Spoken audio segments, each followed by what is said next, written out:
Hello there. Want to change your Facebook page name and URL? Here is the quick way.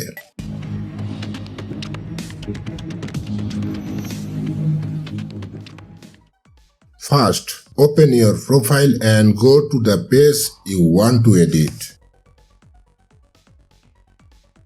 Click on the page, then go to Settings and open Page Settings. To change the name, click Name. Click Edit. Type the new name.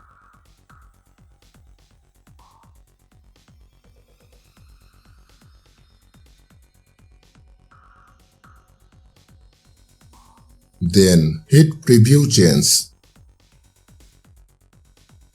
Enter your password and confirm it. Now to change the URL, tap on Edit in the username or URL section. Type your desired URL and check if it's available. If it's taken, add extra letter or number until you see the check mark. Then click on Save. Done. Your page name and URL are now updated. Just remember, you need to wait 60 days before changing it again. That's it. Thanks for watching.